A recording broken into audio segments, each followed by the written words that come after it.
I struggled, the loneliness, the isolation.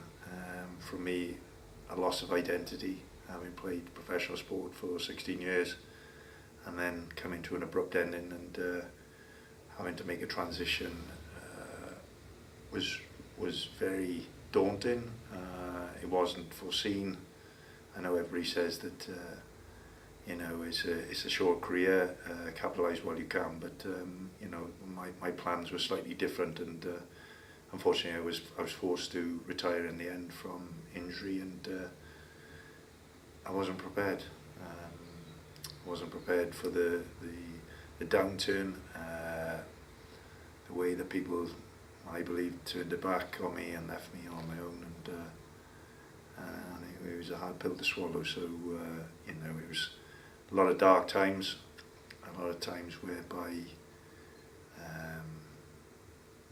I'm probably lucky that I'm around. It's important that people do reach out, men, women.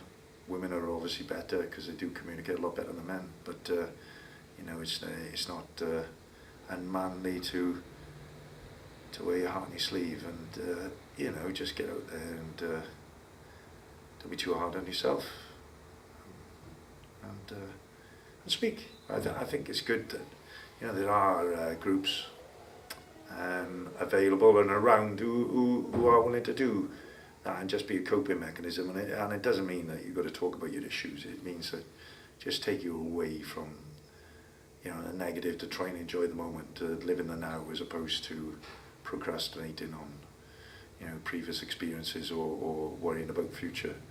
I think it's all about taking yourself to the now, and there are groups there where you can get out, join clubs in whatever capacity, and just try and get a smile on your face. Someone from Havel, Judith, contacted me and asked me if I'd be willing to sit down and have a chat and talk about how the charity Havel could best support me going forward, and I was desperate. I didn't feel I had a massive support mechanism around me.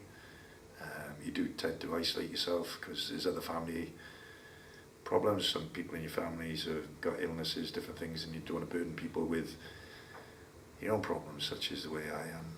And it was great. It was good to sit down.